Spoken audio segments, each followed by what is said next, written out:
안녕하세요. 복지 알려주는 남자입니다. 오늘은 조금 이른 소식이지만 여러분들이 궁금해하실 것 같아 준비해봤습니다. 바로 2021년 기준 중위소득 발표가 되었고요. 이에 따라 각 급여별 기준 금액이 산정되었습니다.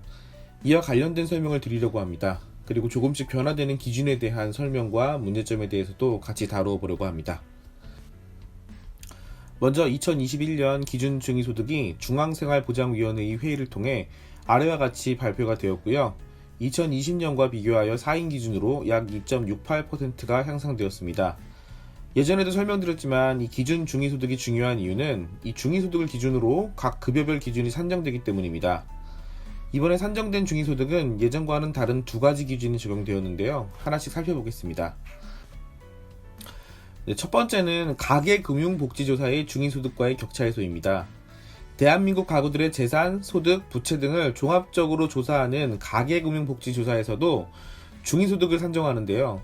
이 부분이 중앙생활보장위원회에서 산정하는 기준 중위소득과는 격차가 꽤 있습니다.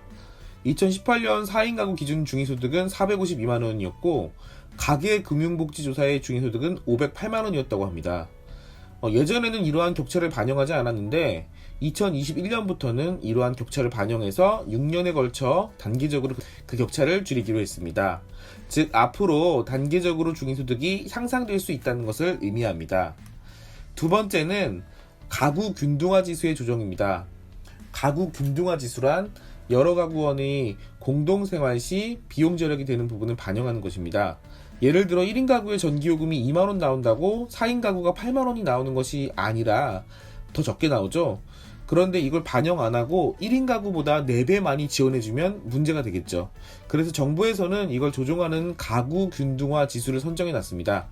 그런데 계속해서 문제가 거론된 게 1인 가구, 2인 가구의 지수가 너무 낮다는 것이었고 그래서 1인, 2인 가구의 지수를 상향하게 되었습니다.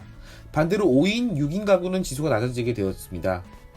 즉 1인, 2인 가구의 중위소득은 전년보다 많이 향상되었고 5인, 6인 가구의 중위소득은 전년보다 향상률이 낮아졌다고 볼 수 있겠죠.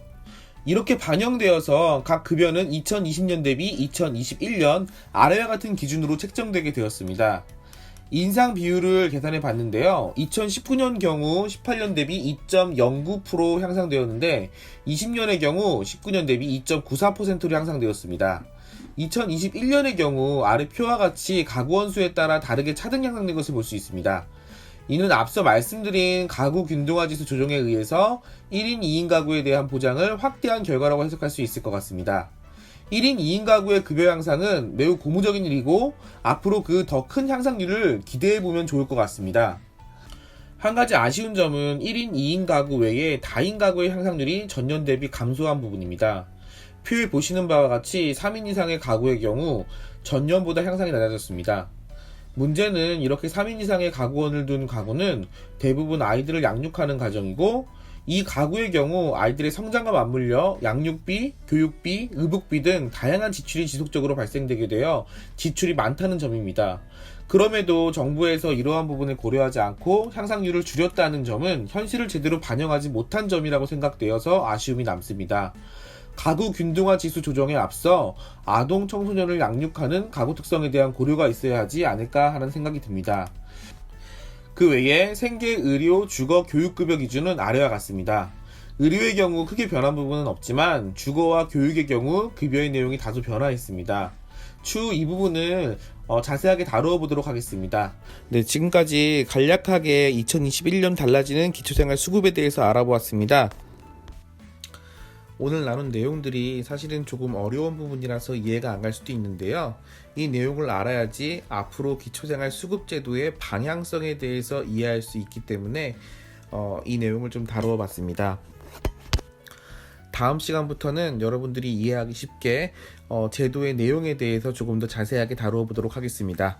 오늘도 끝까지 들어주신 여러분들께 감사드리고요. 좋아요와 구독은 좋은 영상을 만드는 데 큰 도움이 됩니다. 감사합니다.